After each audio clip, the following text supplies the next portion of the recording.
If you pay close attention to the Bible, you always notice that there are some places whereby the word earth and world are being used interchangeably. This is not by coincidence. It's actually written in the Bible for a reason. And the reason is this. There is difference between the earth and world in the Bible. The earth is the house, while the world is the home. The first time that the Bible talks about the earth is in Genesis chapter 1 verse 1, which says that in the beginning God created the heaven and the earth. Another place the Bible talks about earth was in Genesis chapter 6 verse 11, which says that now the earth was corrupt in God's sight and was full of violence. Verse 12, God saw how corrupt the earth had become, for all the people on earth had corrupted their ways.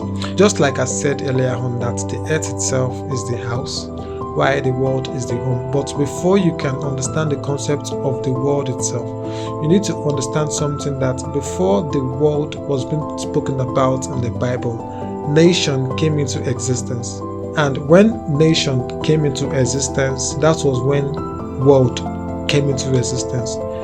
The combination of nations was what brought about a world. The most important part about nations in the Bible was when Noah and his sons came out of the ark. It's Genesis chapter 10 verse 32. It says, "From the nations spread over the earth after the flood." After the earth was created, the next thing that was created was nations. Now, in Genesis chapter 11, that is when we began to hear about now the whole world had one language and a common speech. Before I will tell you the meaning of world itself, just like I've already told you that the earth is the house of the world. I said earlier on that the word earth and world are always used interchangeably. An example of that is Psalms 24 verse 1, where it says that the earth is the Lord's and everything in it, the world and all who dwell in it.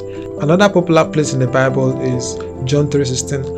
For God so loved the world. It didn't say for God so loved the earth. It said the world, and it is written there for a particular reason. Let me go back to Genesis chapter 6 verse 11 that I read earlier on. It says that now the earth was corrupt in God's sight and was full of violence. Now that particular verse itself, the earth was corrupt, is a different thing from the world is corrupt. Earth was corrupt because the sons of God, which are angels, were actually having intercourse with human daughters. Now, to go back to the word world, just like it was said in John chapter 3 verse 16, which is, for God so loved the world. The word world, W-R-L-D, simply means the governing systems, or in a simple sentence, the system of government. And what is system of government? System of government is how a nation or a country is being run. So in conclusion, earth is the house and world is the home. Thank you for watching, and I hope to see you in the next one. Bye for now.